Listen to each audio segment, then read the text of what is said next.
All right, I'm recording. What is up, guys? Anti-tier guild forever gonna be doing a brief little recording for JJK 0, also known as Jujutsu Kaisen 0, the movie. It's the first Jujutsu Kaisen movie, and I'm not gonna lie to you, I can't I'm not like, even though I did see the movie like back then when it came out in theaters and it was really good, I feel like I enjoyed it just as much this time around because the movie is actually very rewatchable, extremely. And I actually did enjoy watching it with everyone that was able to make it to the stream. For those that aren't aware, I do stream on Twitch when it comes to reactions. So if you want to make sure you catch all my reactions when I go live, make sure you follow my Twitch. It's in the description of this video. It's actually in the description of all my videos. But yeah, so before I get into more talking about JJK 0, let's just let's look into reading some comments, because as I said before, I'm going to make it a deal that whenever, well, I don't like using the term deal, not really a deal, but basically before I start reviewing, I'll be reading your comments, and then I'll be giving my opinion or answering certain comments. Let's see. Okay, for the first one is going to be Cody. Shout out to Cody. He's one of the mods that's been around for the longest time. Jesus Christ. I will have to say this. I really didn't consider this at first, but I think I'm only going to be answering one comment per person, just so like I don't do a whole lot of reading, because I still need to get to like talking about the movie itself. But anyway, from Cody, hold up one second.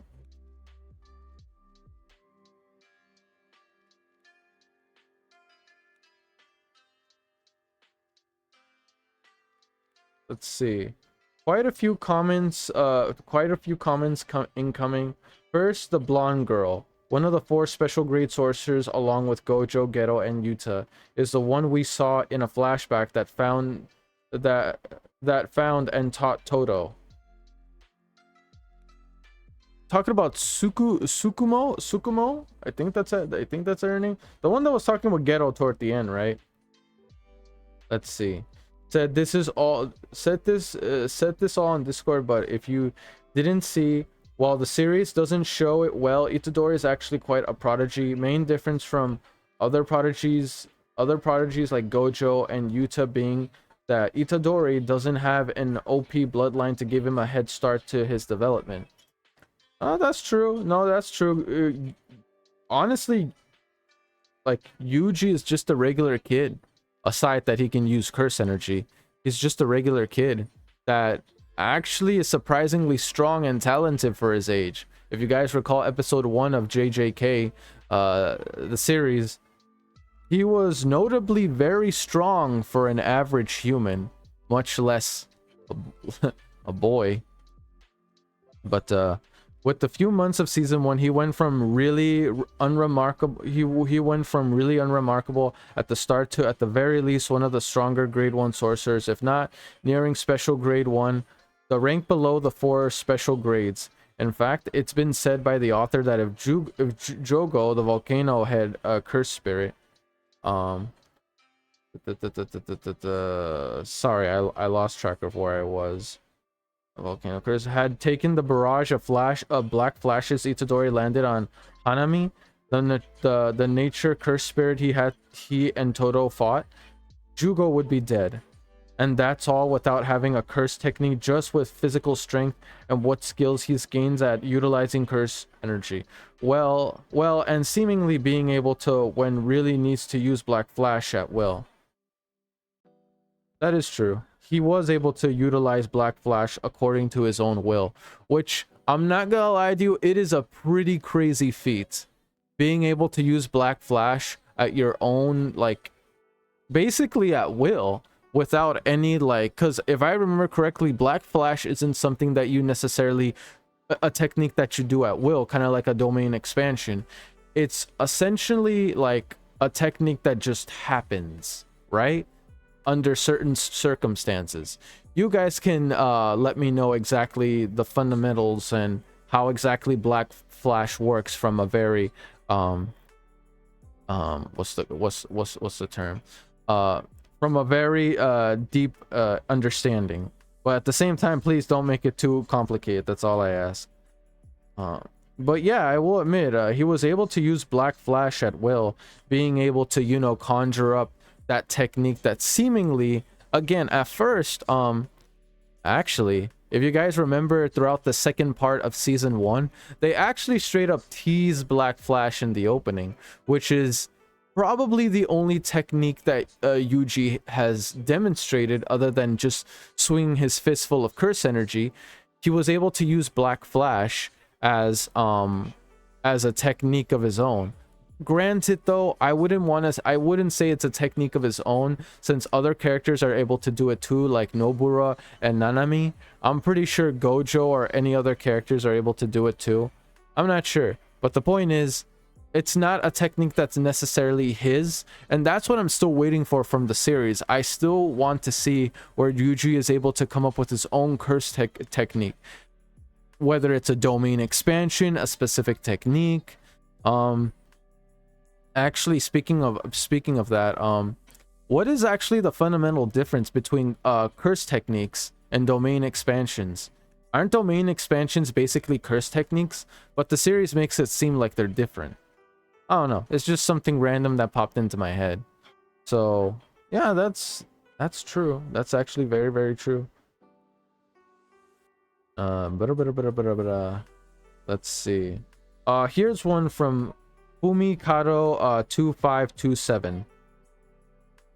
I really wanted to encourage you to read the lyrics to the opening and ending music. The songs are up on the respective singers' channels. They had English subtitles. The opening also has a first take version.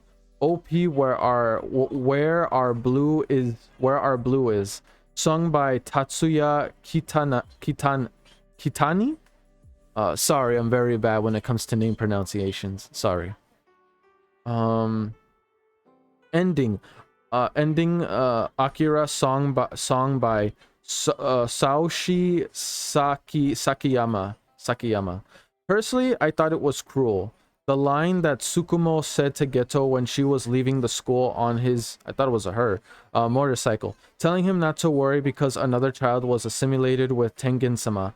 All the escorting felt pointless. In other words, Riko died, but I don't know if it was a mental or conceptual thing called Tengen-sama, but it was hard to realize that Riko's death was meaningless. Facts. I'm not even gonna lie to you, that girl died for no fucking reason. The fact that at the end of the day they were able to like just get someone else to replace her, her death literally was in vain. It's bad enough that she had to be like chosen for Tengen-sama, and at the end of the day, like Geto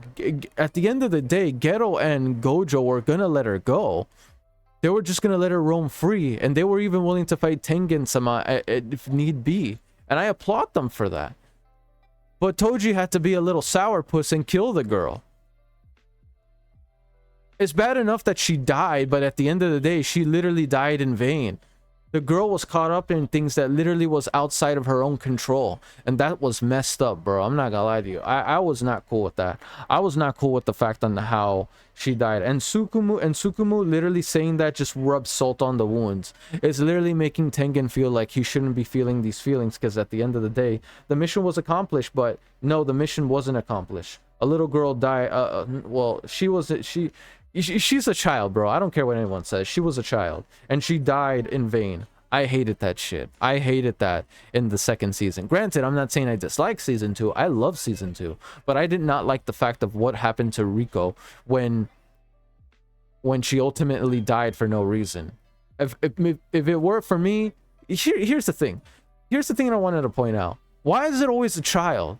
Can it be like some grown-ass man, like or an adult figure doing this? Why are children being sacrificed for like us greedy adults? I hate this crap. I hate when children die over crap like this that have nothing to do with them whatsoever. They should be able to just live their lives and become normal children. But because of Tengen, whatever this thing is, the girl died without truly experiencing life, and that's just sad to me. Anyway, Cody, another comment. God damn, bro. Cody, if you're gonna send multiple comments, do me a solid. Can they please be like shorter? Or again, it's just gonna come down to like I'm gonna have to just read one comment per person. So it's either like one really big comment, pause, or like multiple small ones. Anyway, but if it's like more than like 10, I'm like, oh god. But yeah, it'd just be easier for me. Anyway, now Gojo, on the surface he seems the same as we see him later, but internally he is completely different. Originally, as you saw, Gojo hated having to go out of his way to protect the weak and didn't want to care about anyone weaker than him. That all changed after Riko's death. He found a way to keep Infinity active 24/7 so no one would ever catch him or those he's protecting unaware again, and to sustain it started using reverse curse technique on his brain all the time to keep his brain always primed so he wouldn't burn out. And then he started only going on missions solo. He never relied on anyone else and to do everything himself so no one had to die. This all changed again when he realized the effect of distancing himself from Geto had. Someone he could have possibly saved lost his mind due to being alone. This showed Gojo that yes, strength was important, but it can't be only him who is strong. This is what led to Gojo every action in Zero and Season 1. God dang. Sorry, it's a long-winded one. It's why he scouted Megumi, Yuta, Maki, Inu Maki, Panda, Yuji, Nobura, and some other characters you haven't met. Gojo now wants to protect and raise those use and high potential that are likely to do alone and let them become forces as strong or stronger than himself. And as he is shown to do that, he's willing to go up against whatever authority figure he needs to if he has to crush Jujutsu sorcery as a whole. That's crazy though. Doesn't that kind of make him like a ticking time bomb though? Simply because he's willing to make the place that he's affiliated with as his enemy. Granted, I'm not saying I disregard anything Gojo says or his beliefs. If anything, I'm rooting for the man. Because if you guys don't know, Gojo's in my top 3 favorite characters. Gojo? More like Goat Joe. Because I'm just saying he's a goat. And F Sukuna and F Mahito. I hate those bastards. F them. And I know someone's gonna be angry at this. You know who you are if you're looking. F Toji, he killed a child. I don't care what anyone says. F Toji, that dude literally killed Riko, and then Riko ended up being replaced. I don't care. I mean, I will, and the fact that he's a deadbeat doesn't help at all. You literally abandoned your own son, bro. What the hell? But I can't disregard one thing though. Toji was powerful. He was extremely strong for someone that had 0 curse energy. I cannot discredit that from him at all. He had 0 curse energy, and yet he was able to do phenomenal feats, like legitimately kill Gojo. Like, I'm not sure if it's 100% accurate, but you guys can let me know. He actually did 100% kill him, right? Even though Gojo literally used reverse curse technique in order to heal himself. But Gojo did die at that moment, correct? I'm not sure. You guys can let me know.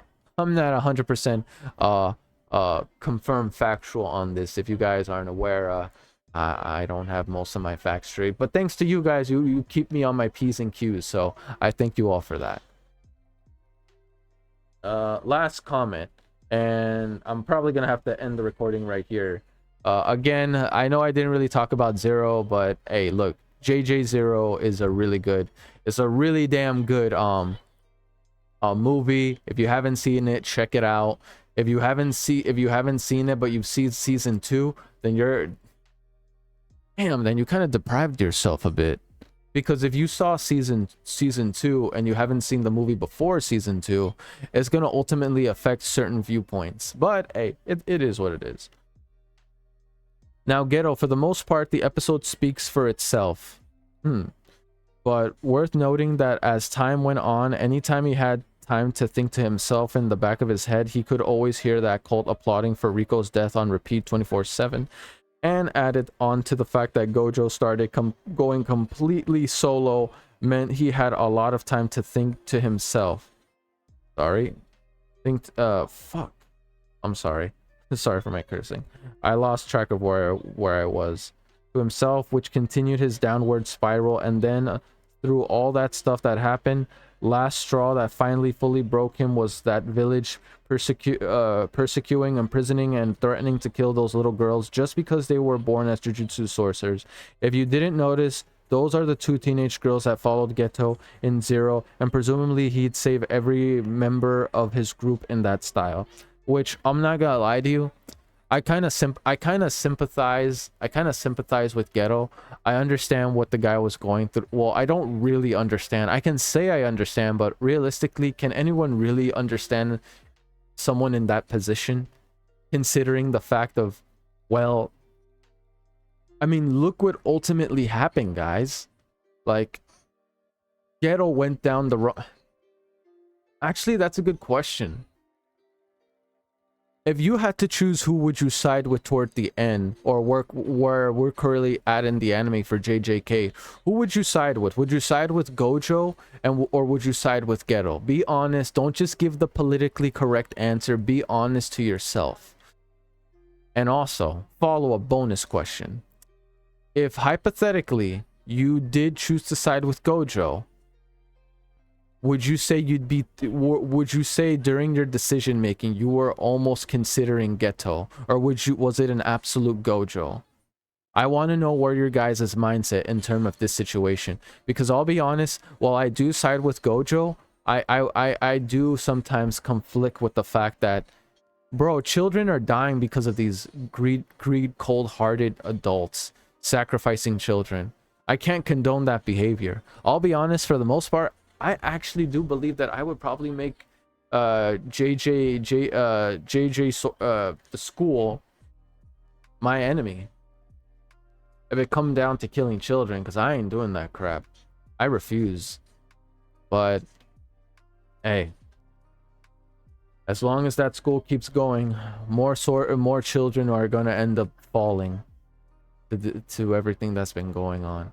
But anyway, that's it for this one. I know I didn't really talk about Zero. Again, the comments pretty much ate away at the review. But again, if you guys want more topic regarding Zero, the movie, just let me know in the comment section down below of this video. Again, make sure to leave a comment. I'll give it a shout out and read. I will say one thing: if you're gonna leave multiple comments, make it short and concise. But if it's multiple long-winded comments, then essentially I'm just gonna read the one that appeals the most to me and give my honest opinion on it. That's the best that I can do. Otherwise, this recording is gonna be as long as what's the word? It's gonna be as long as an episode reaction. But anyway, that's it for this one, guys. Hopefully you enjoy it. Let me know your thoughts. If you have any questions on JJK 0, then please let it be a comment on this video, and I'll respond to it in the following video. So make sure you watch the following video so you guys can get my exact responses on it. But anyway, that's it for this one. Hopefully you guys enjoyed this review, actually. Well, it's mostly was reading comments.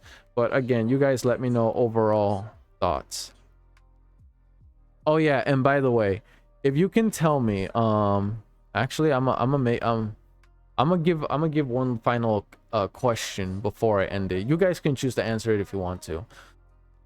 If you can tell me, if there was one character in JJK, you probably wouldn't downright quit watching the series, but if there was a character in JJK that straight up died, without spoilers, that died in the series, and they were never gonna come back, they're straight up dead, they're never gonna come back, they died, and it would ultimately make you no longer watch the series because it was your favorite character, which character would it be? You don't have to necessarily say like, oh, I'm actually gonna quit if this character dies, but which character would most likely make you feel like you want to quit watching the series if said character died? Again, just let me know. That's it for this one though, guys. Peace. I'm out.